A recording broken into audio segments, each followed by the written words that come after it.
us have seen the slums, either in the movies or in real life. And I guess slums are not a good experience. Have you ever imagined, have you ever thought about the life of the slum people? With great difficulty they live. It's not only the elders, even the kids over there, they face so much of humiliation and discrimination.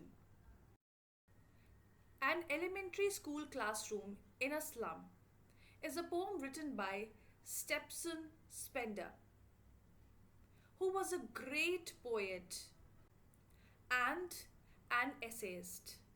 Spender was keen in the politics and he was a social activist also. He always tried to deal with the hardcore reality. The poem written by Stephen Spender describes the social inequalities which are prevailing in society. In the poem, he describes the condition of the students of an elementary school, which is situated in a slum area. The poet wants to draw the attention of everyone towards these kids so that their life may also get a chance to improve and they may not get into the dirt of being a criminal. This poem does not have any rhyme scheme, it's a free verse. Stephen Spender gives a very deep description of a school classroom and that too of a slum area.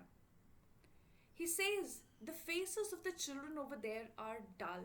Obviously, the schools in the slum areas they are not so well equipped like the schools in the city or in a proper posh area, the proper places, the proper schools. He says the appearances of the children is gloomy. Their faces are gloomy and it appears to us as if they are unwanted. Their heads hanging low in sadness. They have the burden of being unwanted and poor. They look very poor, below poverty line, as if they are carrying the disease along with them, the disease which they have got from their parents. He says that everybody's eyes are dull and they don't find any hope anywhere. The poet further focuses on the infrastructure of the school and he says the walls of the classroom are dirty. People, they have put different charts and diagrams and images on those very dirty walls. And he notices one child who is actually looking towards the pictures that are hanging on the wall. And one of them is a picture of the great playwright Shakespeare. He says that all these photographs they are there to misguide us. Why? Why he see the writer, the poet, he notices that the child is not happy after seeing the photographs, the image on the wall. Why?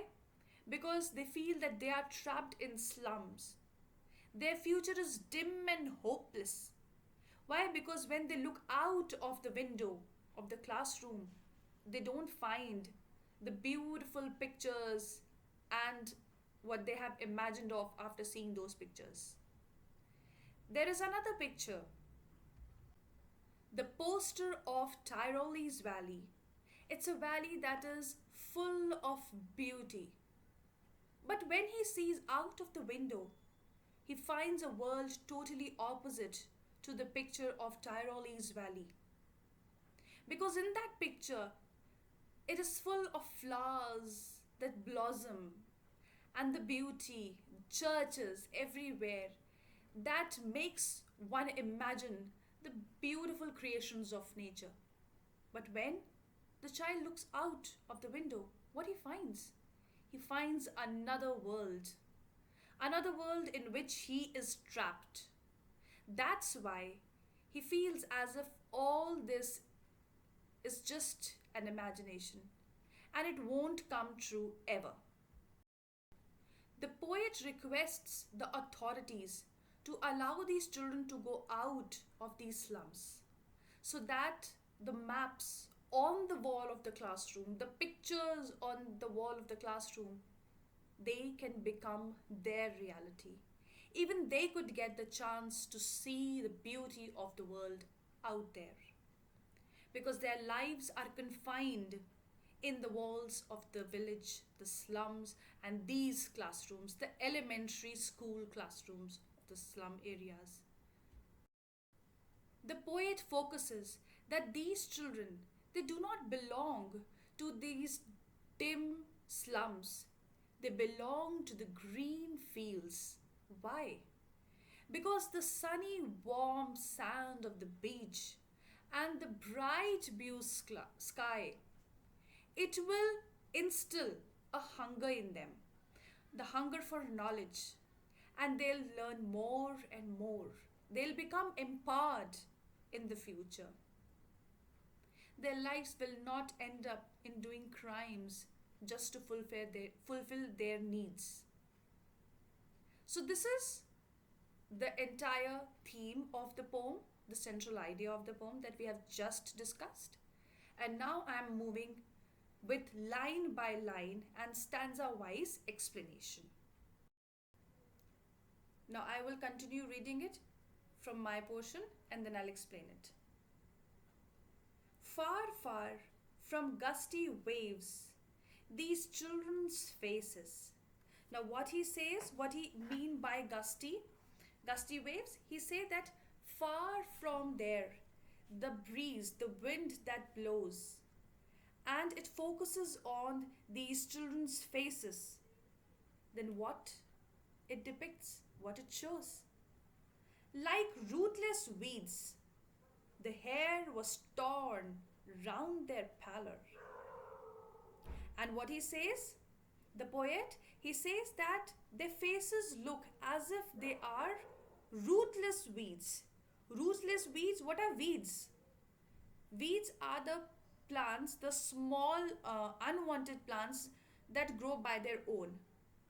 Every one of you must be having pots or your own lawn or terrace garden or whatever.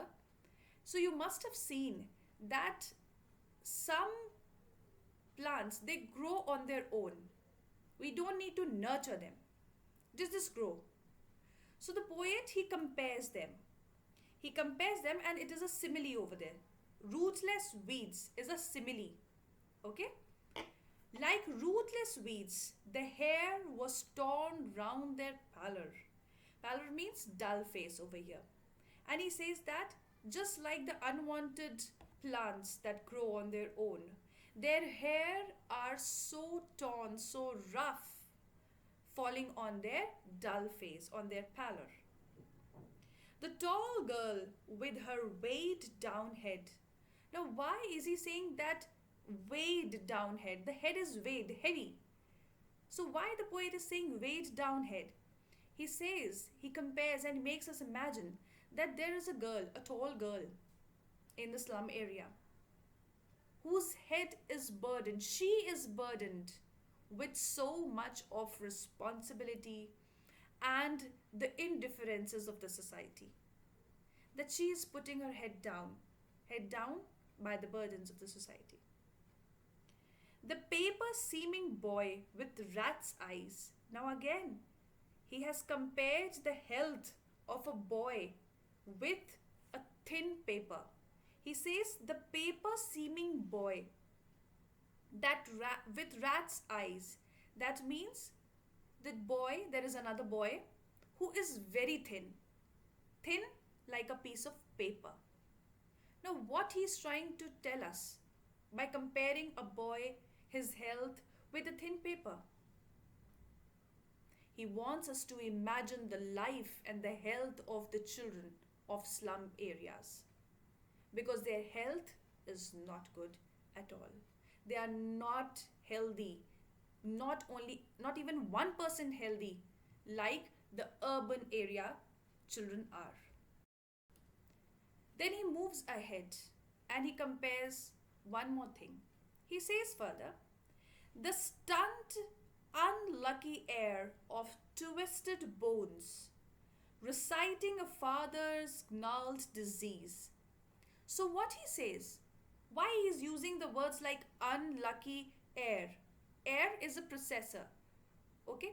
A person who is going to be the owner of the property after the elders die or the parent dies. So he says that the stunned, unlucky heir, the successor of twisted bones. Why twisted bones? Because he wants to make us realize that the elders, the father, the mother, and the parents, and even the grandparents, all the elders of slum areas, they are not as fit as the other people are of posh areas, of the city area, proper city life. They have worked so hard in their entire life that now their bones are weak, very weak. So he says that the heir, the successor of those twisted bones, okay, who's the successor? The son of those twisted bones means of the father, of the poor father. How he is looking, how that son is looking. The son is reciting, the son and his body is saying the same like the father's body says. And what is it saying? The carry forward diseases. Reciting a father's gnarled diseases. That means they carry the inherit diseases from parent to the child. Because this is the same thing happening in the slums. There is no one to cure their diseases. That's why one after the other, the generation by generation disease, they get transferred. And this is what the poet is mentioning over here. He is focusing and mentioning on the poverty and the pathetic condition of the slum people and the children who are going to an elementary school in the slum area, which is of no use. Moving ahead. His lesson from his desk at back of the dim class. One unnoted, sweet and young, his eyes live in a dream of squirrel's game in tree room other than this. So what he says, up till now he had compared, he had told us about the appearance of the kids with poor hair. Then he told about a tall girl. Then he told about how the disease it carry forwards from one generation to other. How the children, the boy, the girl, they look so thin, like a piece of paper. We could actually read their entire skeleton structure of the body. And then he moves ahead and says that his lesson from his desk.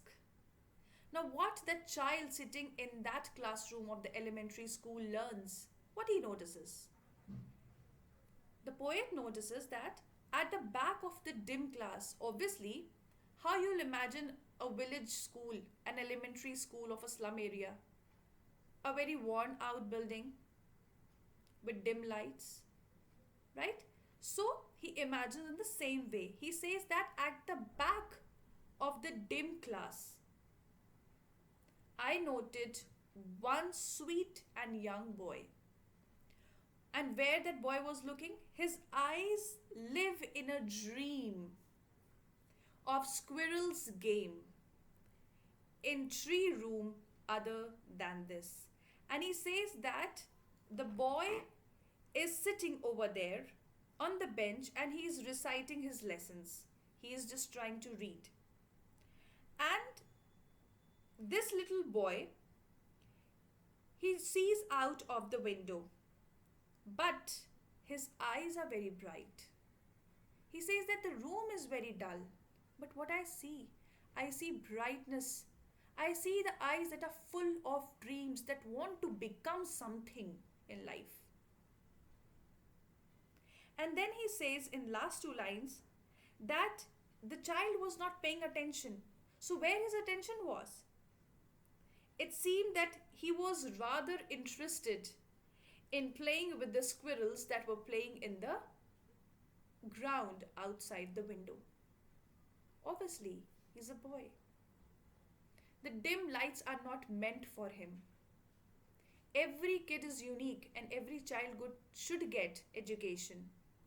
But is everyone getting the education in our country? Do you think so? So now I hope that the first stanza of the poem is clear to everyone. I am reading it once again in a flow so that you will understand all the explanation in one shot. Far, far from gusty waves, these children's faces. Like ruthless weeds, the hair was torn round their pallor. The tall girl, with her weighed down head, the paper seeming boy with rat's eyes, the stunned, unlucky heir of twisted bones, reciting a father's gnarled disease. His lesson from his desk, at back of the dim class, one unnoted, sweet and young. His eyes live in a dream of squirrel's game in tree room other than this. And what are the poetic devices that are used, the literary devices that are used in this stanza?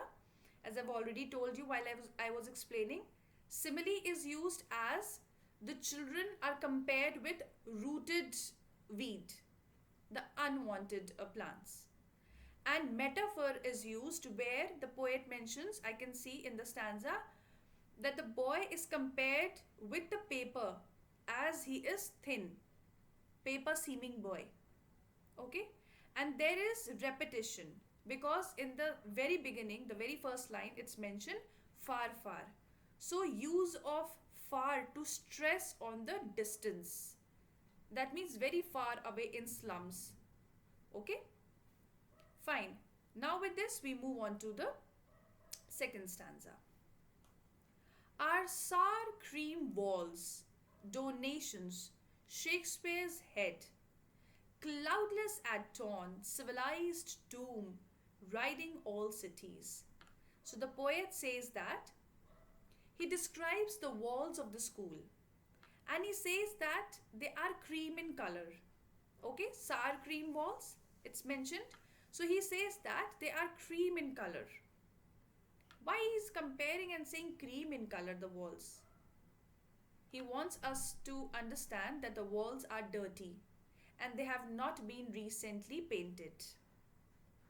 The walls are covered with different charts and images that must have been donated by people. That's why if you could see, the first line says that our sour cream walls donations, Shakespeare head, cloudless at dawn. Okay, that means the Shakespeare photograph that was there on the wall. So on these dirty walls, whatever photographs are there, it seems like they are the work of donations.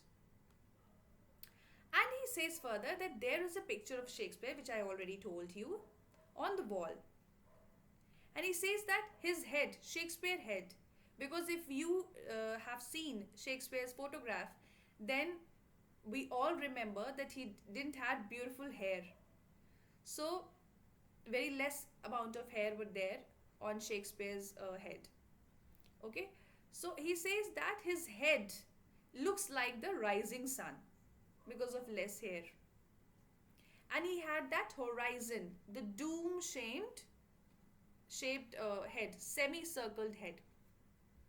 Okay, so as it is mentioned in the lines where I'm just reading again for you, cloudless at dawn, civilized dome, riding all cities. He says that his head, Shakespeare head, because if you could see the first line after the full stop, it continues till cities. Okay, Shakespeare head, cloudless, that means without hair, at dawn, it looks like as if at dawn in the early morning the sun is rising, like the rising sun, semicircle sun. So semicircle is like this and the head is like this. So half clean, bold. Okay. And then he moves ahead and he says further in the other lines to come. He says, Built flowery Tyrolese valley, open-handed map, awarding the world its world. And yet, for these children, these windows, not this map, their world. So what he's trying to say that everything is so beautiful. He says that at the time of the daybreak, when the sun is rising, everywhere it's beautiful. The valley, all flowery valley, looks so nice. It's so full of white, vibrant colors, and it looks so beautiful. He says that the building have the maps, the beautiful maps that reflect these valleys and the beauty of nature.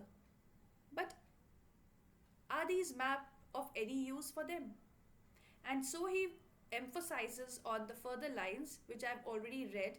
And the lines mean, if we can see, he says that, but these maps, the map of world and the beauty on those map, they are not meant for them. These maps are irrelevant. Why he says that whatever is being displayed on the walls, the beauty of the nature, the maps, the everything is just irrelevant? Why? Because the life, the slum area and the map of the slum, the real life map is so bitter, it's so hard that these fancy maps depicting the other portion of the world which carries beauty is just worthless for these people. Children, imagine, just give it a thought. The person who's living in a slum area, who do not have proper food to eat for the next time, proper meal for the next time, do you think he will even bother about which valley in which corner of the world looks so beautiful? Because in the world, in the slum world, where the child is living or the person is living, this is his or her reality, not that world which is out there somewhere that is beautiful. What is so ugly and what is real for them? Poverty, discrimination, insult, and so many other things. He says that their world is only to see out of the classroom windows. And when they look out of the classroom windows, what they see? They don't find that picture on the wall becoming the reality out of the window. No, what they see the slum reality. And so that's why the poet, he focuses. So I am reading one more time the lines explaining this particular portion. Poet says, open-handed map, awarding the world its world. And yet, awarding the world its world means the maps that are placed on the walls of the classroom, who award, who praise the beauty of the world out there.